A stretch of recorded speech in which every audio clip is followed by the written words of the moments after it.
Welcome back to Cell and Molecular Biology course. I'm your course instructor Iniya Chandra. In this video, we will be exploring the classification of cells. So today's focus will be on classification of cells based on structure, size, shape, and number of cells.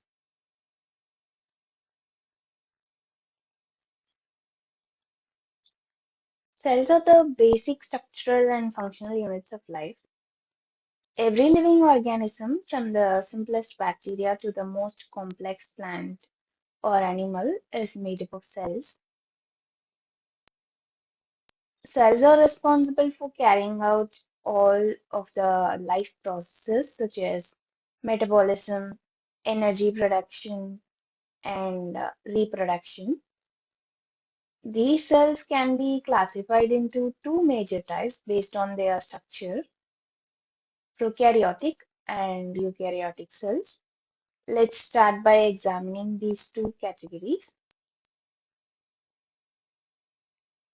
Prokaryotic cells are simple in structure and smaller in size. Unlike eukaryotic cells, they do not have a true nucleus. Instead, their DNA is found free floating in the cytoplasm. Additionally, prokaryotic cells lack membrane bound organelles, which are present in eukaryotic cells. Their simplicity allows them to reproduce quickly, that is, through processes like binary fission, where one cell divides into two identical cells. These prokaryotic cells are an excellent example of how nature maximizes efficiently through simplicity. Now let's see the subcategories of prokaryotic cells. Bacteria are one of the best known examples of prokaryotic cells. These single celled organisms are incredibly diverse and can be found almost everywhere on Earth, from the deep ocean to the human gut. Some bacteria are beneficial, like the ones that help us digest food, while others, like pathogens, can cause infections. Despite their smaller size, bacteria play a vital role in ecosystems by recycling nutrients and aiding in various biochemical processes.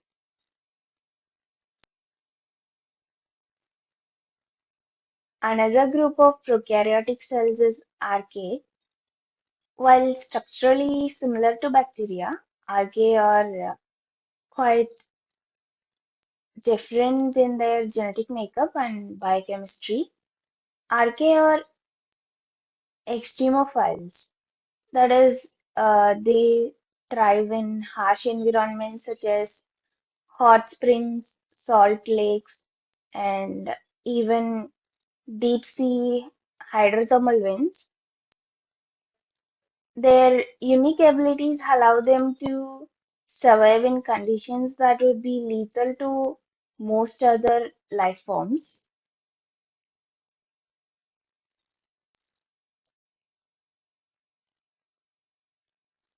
Eukaryotic cells are more complex than prokaryotic cells. They contain a true nucleus where the cell's genetic material is enclosed within a membrane. In addition, eukaryotic cells have various specialized structures called organelles, such as the mitochondria, which produce energy, and the Golgi apparatus, which packages and transports proteins. These organelles allow eukaryotic cells to perform more specialized and complex functions when compared to prokaryotes. As a result, eukaryotic cells are found in both single-celled organisms like yeast and multicellular organisms like plants and animals. Now let's see the subcategories of eukaryotic cells. Animal cells are one type of eukaryotic cell. They lack a cell wall, which is present in plant cells, and they rely on small temporary vacuoles for storage. One of the key organelles in animal cells is the mitochondrion, known as the powerhouse of the cell, which converts nutrients into energy that fuels the cell's activities. Animal cells are often irregular in shape, reflecting their need to be flexible and adapt to different environments within the body.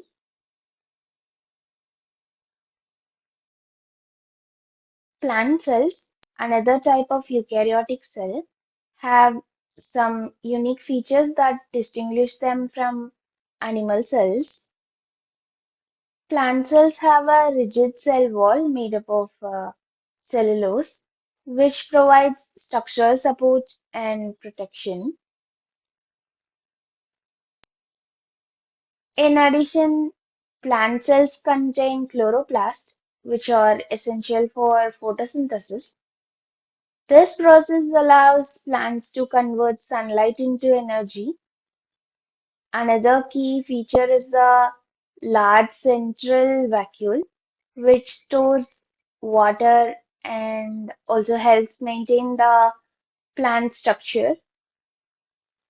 Plant cells are typically more regular in shape, which is often rectangular due to the presence of the cell wall.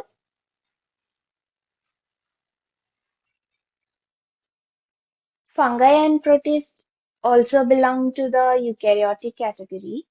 Fungi, such as mushrooms and molds, absorb nutrients from their surroundings. They have a cell wall, but unlike plants, it's made up of chitin instead of cellulose. Protists, on the other hand, represent a highly diverse group of organisms. Some protists like amoeba or animal-like, while others like algae resemble plants.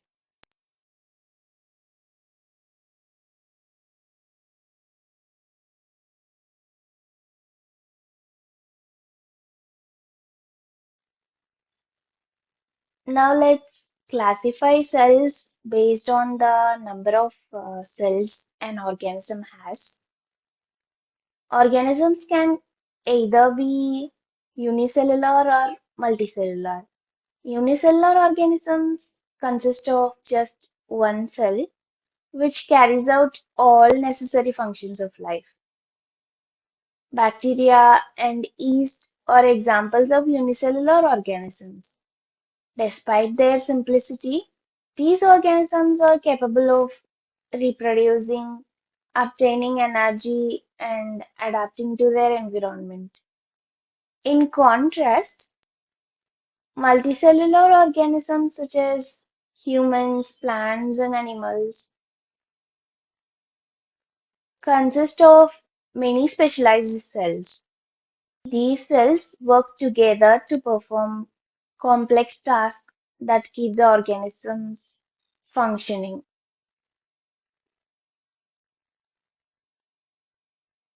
Unicellular organisms are self-sufficient with a single cell performing all vital functions. In multicellular organisms, each type of cells has a specific role contributing to the overall function and health of the organism.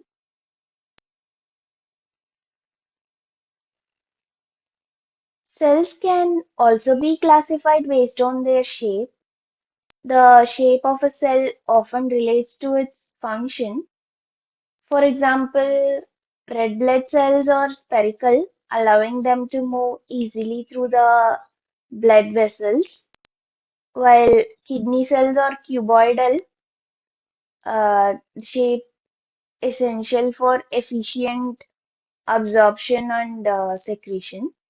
Columnar cells, like those in the intestinal lining, are elongated to increase surface area for nutrient absorption. Irregular shaped cells such as neurons have long extensions that help transmit electrical signals over long distances. This diagram shows examples of different cell shapes. Red blood cells, cuboidal kidney cells, columnar cells from the intestinal lining, and irregular shaped neurons. Each perform highly specialized functions that are reflected in their distinct shapes. Cells also vary greatly in size. Many cells are microscopic, meaning they are too small to be seen without the help of a microscope.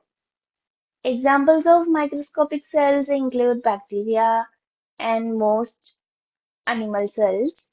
However, some cells are large enough to be seen with the naked eye. These are known as macroscopic cells.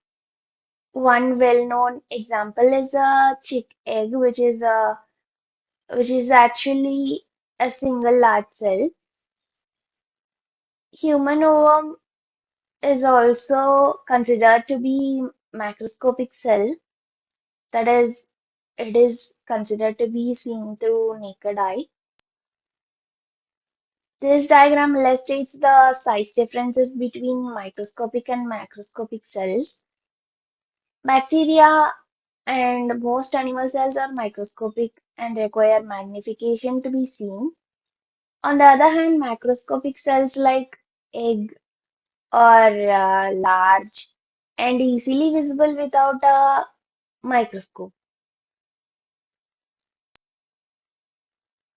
In conclusion, cells can be classified in various ways by their structure as prokaryotic or eukaryotic cells, and by their number as unicellular or multicellular,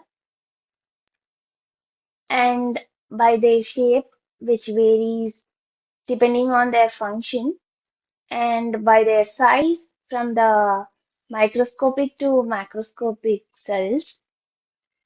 Understanding these classification helps us appreciate the diversity and complexity of life on Earth. Thank you for watching. See you in the next video.